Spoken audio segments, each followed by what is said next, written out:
많은 우리가 한 몸이니라는 제목으로 우리 하나님 말씀 함께 나누도록 하겠습니다.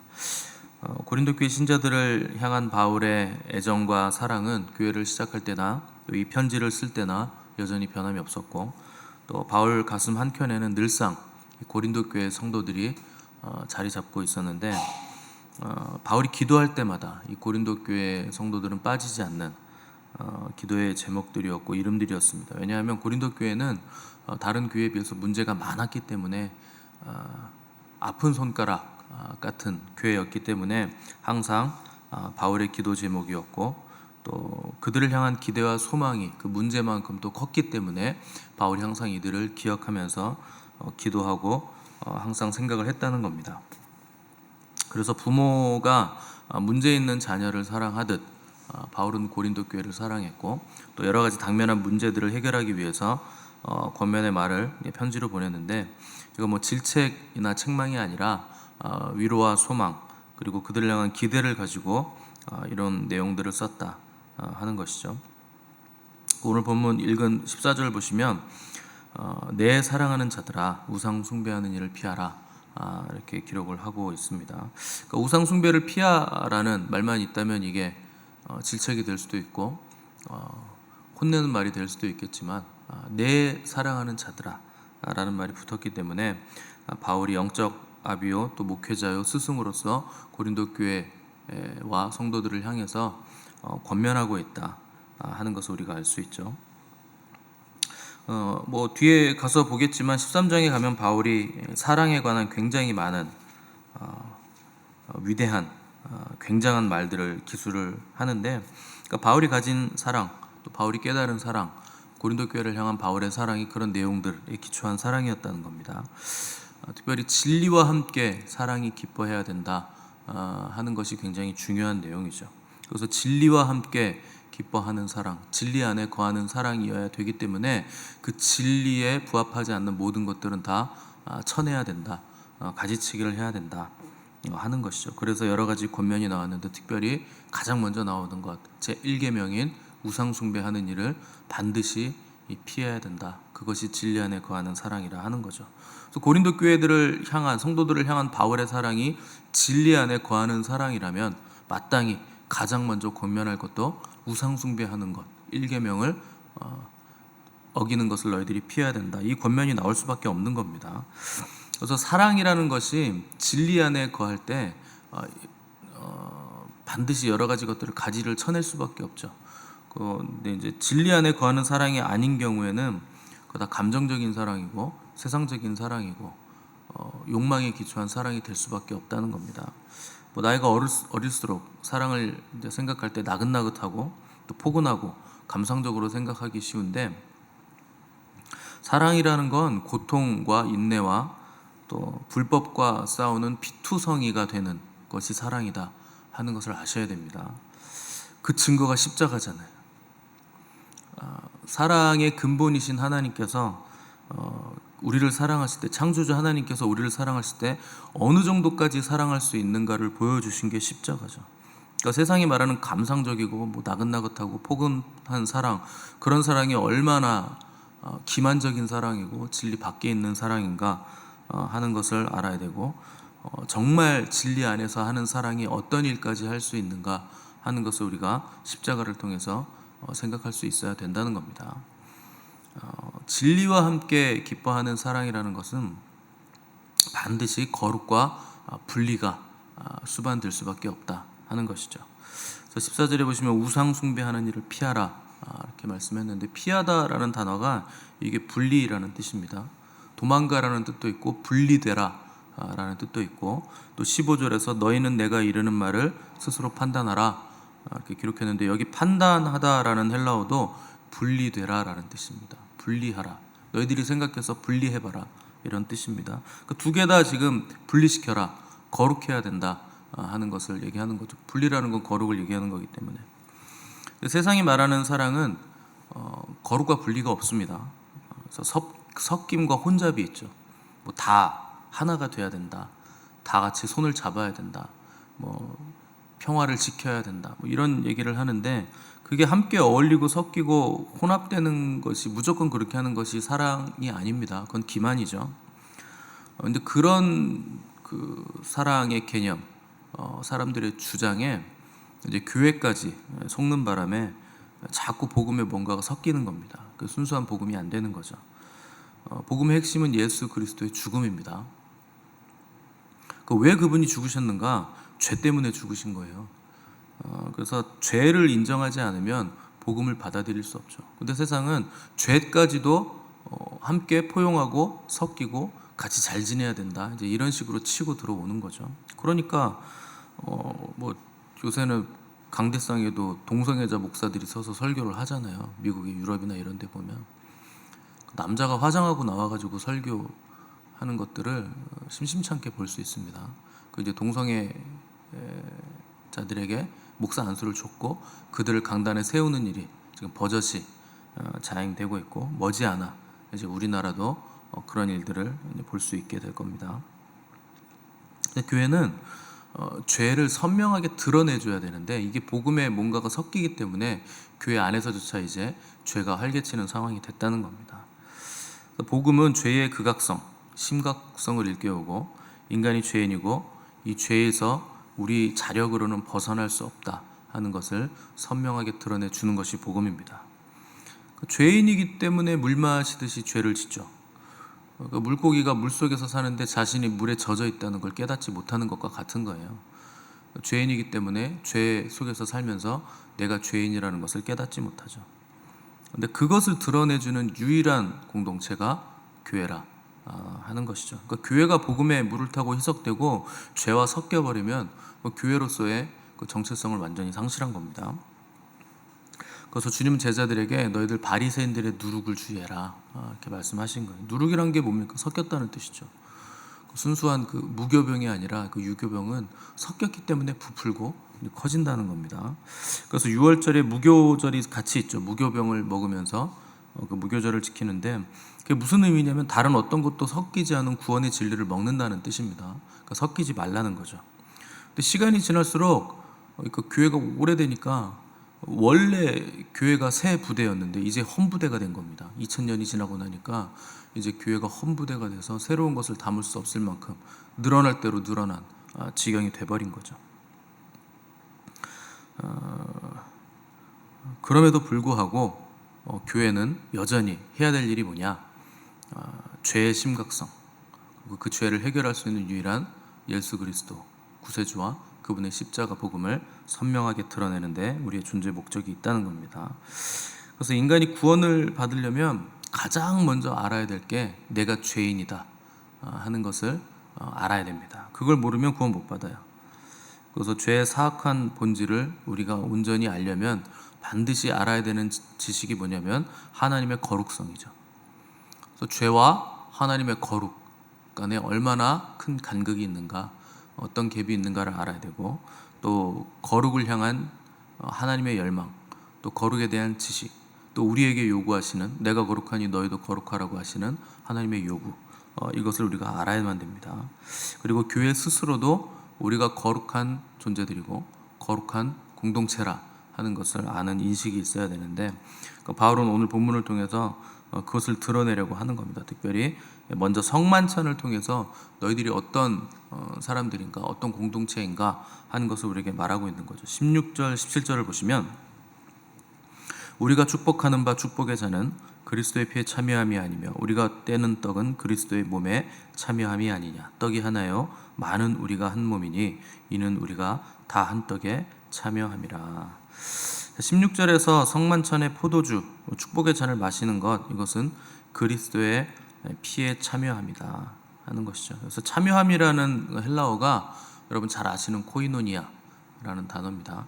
그러니까 이게 교제라는 뜻이고, 사도 요한의 표현을 빌리자면 사귐이라는 뜻이겠죠. 그러니까 피에 참여했다, 그 피를 통해서 우리가 교제하고 있다, 또 사귐이 있다, 이런 뜻이죠. 이 사귐은 뭐 인간적인 친분이나 교제 같은 표면적인 사귐이 아니고 그리스도 안에 우리가 거하고 우리 안에 그리스도가 거하는 그 친밀한 사귐이 된다는 겁니다.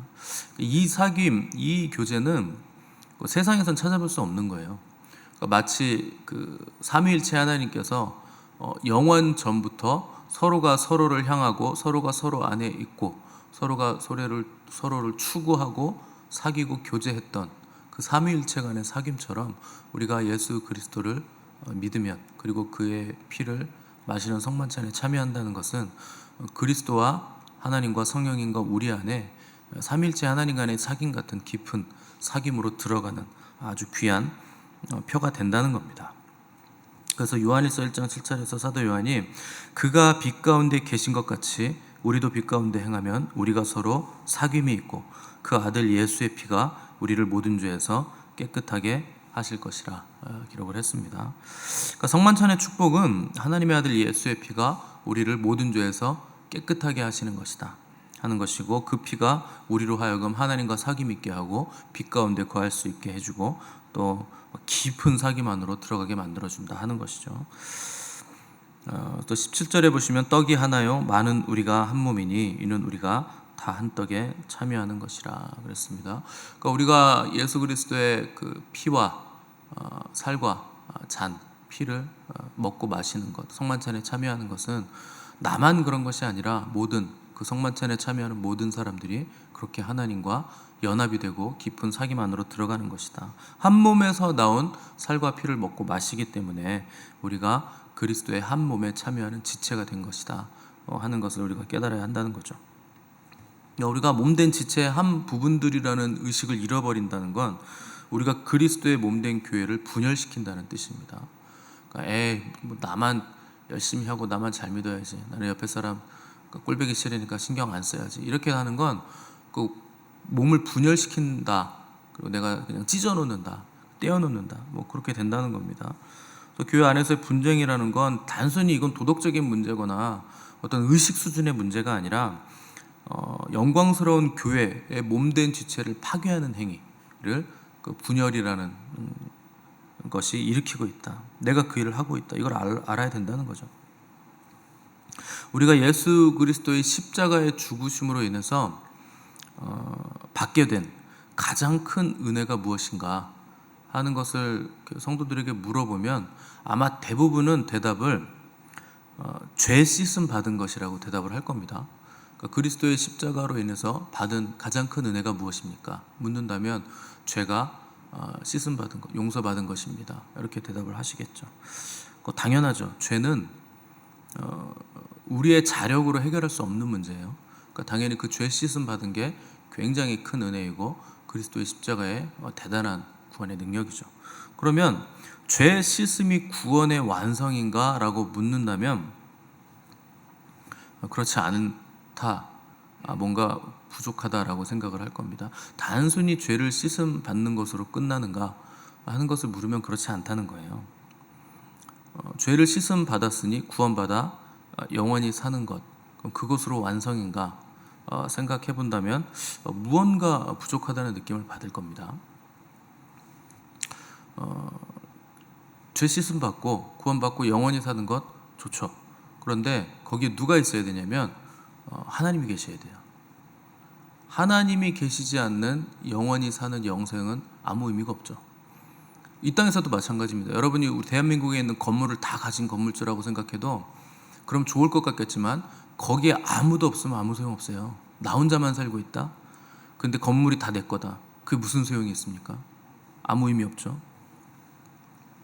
그러니까 나 혼자 구원받고 나 혼자 죄 씻음 받고 나 혼자 잘 살고 나 혼자 잘 되는 거, 그거 아무 의미 없는 겁니다.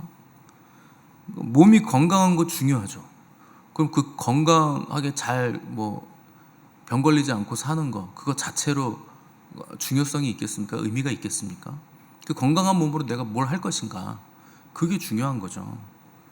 그러니까 마찬가지로 십자가로 인해서 죄 사함 받은 거 너무나 놀라운 은혜고, 죄 씻음 받은 거 굉장히 한량없는 은혜지만 그 죄 씻음으로 인해서 우리가 뭘 얻게 된 것인가, 뭘 할 수 있게 된 것인가 하는 게 궁극적으로 목적이 되어야 된다는 겁니다. 가장 큰 은혜는 하나님과 화목하게 된 거예요. 그 죄를 씻음 받았기 때문에 거룩하신 하나님과 우리가 화목하게 됐고 그분의 안으로, 그리고 그분과의 관계 안으로, 사귐 안으로 우리가 들어가게 됐다는 것, 그게 훨씬 더 큰 은혜라는 겁니다. 왜냐하면 죄가 있을 때는 하나님은 무서운 분이에요. 여러분은 죄 씻음 받아놓고도 하나님이 무섭잖아요. 두렵고 떨리고 무서운 신으로 여겨지잖아요. 근데 죄가 있을 때 그런 겁니다. 하나님이 무서운 신이고 죄 지으면 보응하시는 분이고 나와는 굉장히 멀리 떨어진 분으로 여겼는데, 십자가라는 것은 하나님이 더 이상 먼데 계신 하나님이 아니게 됐다는 겁니다. 가까이 계신 하나님, 또 무서운 하나님이 아니고 벌 주시는 하나님이 아니고 이제 나를 사랑하시는 나의 아버지가 됐다는 거죠. 그게 십자가 은혜가 우리에게 한 굉장히 큰 은혜라는 겁니다. 내가 하나님을 아버지로 부를 수 있게 됐다. 내가 하나님을 언제든지 만날 수 있게 됐다 하는 것이 그 십자가의 가장 큰 은혜인 거죠. 대개 이제 성도들이, 목사들이, 여러분들도 그런 말을 많이 하죠. 하나님을 인격적으로 만난다. 여러분, 인격적으로 만난다는 게 뭡니까? 그럼 그동안은 동물처럼 만나셨어요? 인격적으로 안 만나면? 인격적으로 만난다는 건 내가 하나님을 인격적으로 바라볼 수 있게 됐다는 거예요. 내가 하나님을 인격으로 이제 대화할 수 있게 됐다는 겁니다. 그동안은 하나님은 그냥 신적이었죠. 그동안은 먼데 계신 하나님이었죠. 무서웠죠. 그런데 내가 십자가의 은혜를 받았다는 것은 내가 하나님을 인격 대 인격으로 만날 수 있고 대화할 수 있고 생각할 수 있고 그렇게 살아갈 수 있게 됐다는 거죠. 그게 하나님을 인격적으로 만났다라는 뜻입니다. 그걸 십자가가 우리에게 해준 거죠.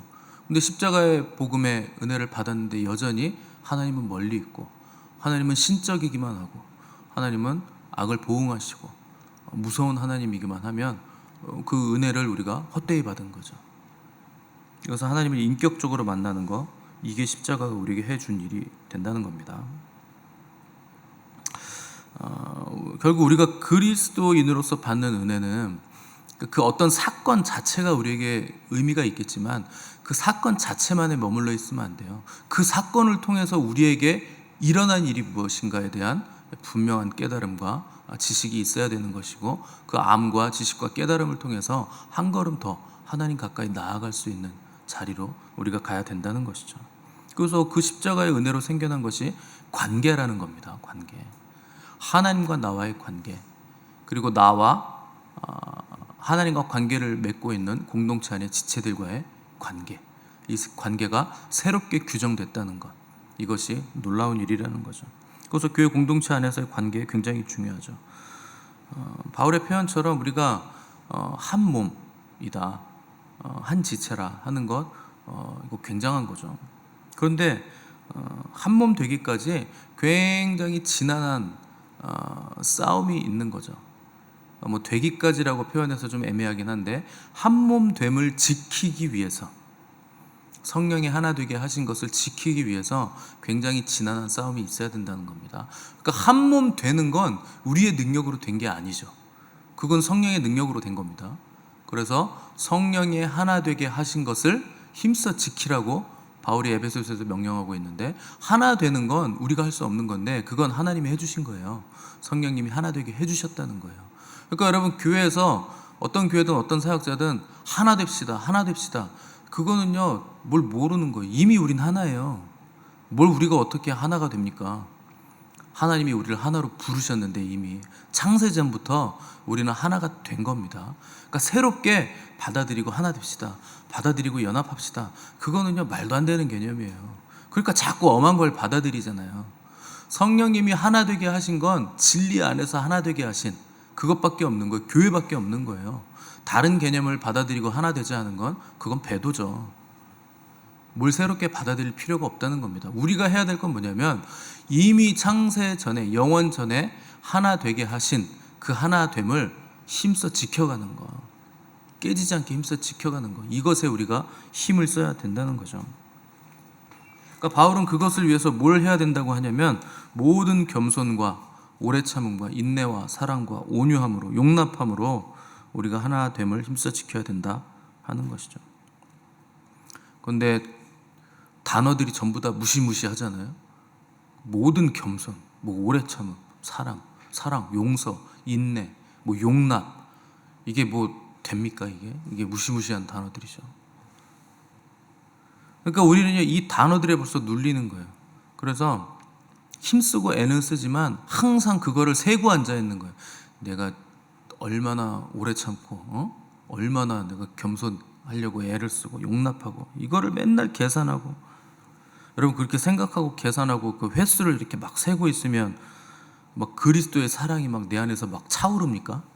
막 뿌듯해요. 막 하나님의 영광으로 막 충만합니까? 그렇지 않아요.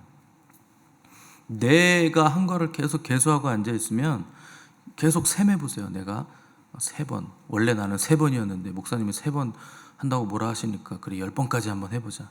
내가 지금 7번 참았는데 내가 앞으로 3번만 더 참아주지. 이러면요, 내가 얼마나 억울하고 힘들었는지를 계속 계수하고 앉아있게 되죠. 그럼 결국에 나는 이렇게 힘든데 저 인간은 왜 안 힘들지, 뭐 이런 식으로 나가겠죠. 나는 하는데 쟤는 왜 안 하지, 또 이렇게 가겠죠. 그럼 나는 앞으로 얼마나 더 내가 인내하고 용서해야 되지, 몇 번 정도 더 해야 되지, 또 다른 계산을 하고 앉아있을 수밖에 없다는 겁니다. 그래서 성경은 뭐를 요구하냐면 예수 그리스도를 깊이 생각해라. 믿음의 주여 온전케 하시는 분인 예수 그리스도를 바라봐라. 나를 보지 말라는 거예요. 그리스도를 바라보라는 거죠. 내가 힘들고 참고 용납하고 인내하고 눌렀던 거, 참았던 거, 그거 생각하지 말고 예수 그리스도를 깊이 생각하라 하는 것이죠. 그래서 교회 공동체가 한 몸인 이유는 한 소망을 가졌고 한 구세주를 가졌기 때문에, 한 성령님의 역사 안에 있기 때문에, 또 우리의 소망 되신 예수 그리스도가 우리의 머리이시기 때문에 우리가 하나라는 거죠. 우리가 한 몸으로 부름받은 것, 은혜로 부름받은 것이지만 은혜로 부름받았다고 해서 이 안에 그냥 가만히 있으면 마냥 편하게 거저먹을 수 있는 공동체가 아닙니다. 치열한 싸움이 있는 공동체예요, 교회 공동체는. 그래서 뭘 모르는 사람들은 에이 교회가 왜 이래 그리고 자꾸 욕하고 뛰쳐나가는데, 원래 교회는 그래요. 죄인들이 모였잖아요. 죄인 괴수가 모였잖아요. 원래 교회는 그런 곳이에요. 안 그러면 뭘 이 땅에 있습니까? 천국 갔죠 벌써. 그렇게 근사하게 됐으면 천국까지 뭘 하고 이 땅에서 이런 과정들을 거칩니까? 과정이 필요하니까 여기 있는 거죠. 그래서 교회 공동체 안에서 성숙은 절대 그냥 이루어지지 않습니다. 인내와 용서와 겸손과 사랑이 그냥 됩니까? 그 덕목을 배우기 위해서 그 덕목을 발휘해야 되는 자리, 그 자리를 계속 우리가 가야 되는 거예요. 인도받는 거예요. 겸손과 온유와 오래 참음과 용납을 배우려면 그것이 요구되어지는 아주 힘든 자리로 안내되어 가는 거죠. 그러니까 힘든 거죠. 상식적이잖아요. 겸손을 어떻게 그냥 배웁니까? 교만한 자리에 가야 겸손을 배우죠. 인내를 어떻게 그냥 배웁니까? 이를 악물고 참는 자리에 가야 인내를 배우는 거죠. 당연한 거예요. 그 상식적인 거예요. 그러니까 삶이 어렵고 힘든 거죠. 거저먹는 게 어디 있습니까? 여러분, 영광을 그냥 가만히 입 벌리고 입 벌리고 감나무 밑에 있으면 영광이 옵니까? 아니에요. 영광은 굉장히 큰 고통을 감수해야 되고, 십자가의 영광이잖아요. 기본적으로 영광은 십자가를 통과해야 영광이 임하는 겁니다. 그래서 거저먹는 거 없어요. 그게 나를 힘들게 하는 사건이든 힘들게 하는 상황이든, 그게 뭐든지 사람이든지 간에 그런 상황이 와야, 그런 사람이 있어야 우리가 하나님이 요구하시는 그런 덕목을 배울 수 있는 거지, 가만히 자동으로 무슨 컨베이어 벨트 그냥 타고 있으면 가듯이 그렇게 되는 게 아닌 겁니다. 때문에 우리가 교회 공동체 안에 있을 때 힘들고 어려운 상황이 생기잖아요. 나를 어렵게 하는 사람이 있잖아요. 그게요, 성령이 하나 되게 하신 것을 힘써 지킬 수 있는 기회의 장이 된다는 겁니다. 그게 기회고 그게 영광으로 가는 문이 된다는 거예요. 그래서 우리가 가져야 되는 덕목들을 길러주는 기회이고 근거이고, 나에게 그런 역량을 길러주는 기회가 왔다 하는 것을 우리가 깨달을 수 있어야 된다는 겁니다. 그러니까 혼자 있는 것만큼 바보 같은 게 없어요. 그 혼자 있는 게 그런 게 됩니까? 나 혼자 있으면 절대 영광을 못 입어요. 거룩을 이룰 수 없어요. 그래서 사람이 홀로 독처하는 것이 좋지 못하니, 같이 있으면 마냥 좋다는 뜻이 아닙니다. 같이 있어서 마냥 행복하고 좋으니까 같이 있어라 이런 게 아니에요. 홀로 있으면 서로 찌르는 상황이 없어요. 나 혼자 있는데 뭘 누가 나를 찌릅니까? 혼자 있으면 편하죠. 근데 같이 있어야 우리가 겸손, 온유, 오래 참음, 사랑, 인내, 자비 이런 것들을 배울 수 있는 기회가 열려진다는 거예요. 나와 다른 존재니까 나와 다름을 배울 수 있는 기회가 열려진다는 거죠. 그래서 구원을 받았다는 건 신분적으로 거룩한 백성이 되었다 하는 뜻이지만 행위적인 거룩은 아직 이루어지지 않은 거예요. 신분만 왕자인 거지. 그러니까 거지가 왕자 됐을 때 신분만 왕자잖아요. 근데 행위적으로는 왕자가 아닌 거죠. 법도를 모른다는 거죠. 왕실의 법도를. 그 거지 왕자는 참된 왕자가 아닌 겁니다. 배워야죠. 그래서 그 행위적인 거룩, 우리가 왕 같은 제사장으로서 행위적인 거룩을 이뤄가는 과정을 이 땅에서의 삶의 과정이라고 하는 것이고, 그것을 성화라 이렇게 부르는 것이고, 마지막 때 그 영광을 입기 위해서 준비되는 것을 그 신부 단장이라고 부르는 거죠. 그게 거룩한 성전으로 우리가 지어져 가느니라, 함께 지어져 가느니라 바울은 그렇게 표현을 한 겁니다. 때문에 여러분들이 오늘 하루를 살아가실 때도 왜 이렇게 내 삶은 힘든가? 왜 힘들겠습니까? 거룩을 입어 가라고, 영광을 입으라고 힘든 거죠. 그거 당연히 힘들어야 되는 거예요. 안 힘들잖아요? 그 사람은요 아직 그리스도의 초보인 거예요. 삶이 너무 편해요? 다 상콤합니까? 별로 나를 힘들게 하는 사람이 없으니까 그거는요 아직 어린아이 신앙인 거예요. 힘들어야 장성한 분량인 거예요. 하나님이 요구하시는, 원하시는 분량이 그만큼 커졌다는 거죠. 그래서 나를 힘들게 하는 상황, 환경, 사람이 나를 거룩하게 만들어주는 사람이구나. 오늘도 나를 거룩하게 만들어주는 환경이 열렸구나. 나를 분리시키고 구별시켜서 거룩하게 만들어서, 그 거룩은 누구에게 드리려고 따로 분리시킵니까? 하나님께 바치기 위해서. 그게 거룩한 제물이 되어 간다는 거예요. 나를 하나님께 드려지는 합당한 제물이 되게 하기 위해서 저 사람이 오늘도 저렇게 나를 찔러대느라 땀을 흘리고 애를 쓰는구나. 너무 고맙다. 그렇게 생각할 수 있는 역량이 여러분들에게 있어야 된다는 겁니다. 그래서 모든 환경은 나의 거룩을 위해서 열려진 환경이다. 기회의 장이다 하는 것을 깨달으시고, 하나님이 허락하신 거룩의 기회 낭비하지 마시고 오늘도 인내와 화평과 겸손과 온유와 오래 참음으로 거룩을 이뤄가시는 복된 성도들 되시기를 간절히 바랍니다. 함께 기도하겠습니다.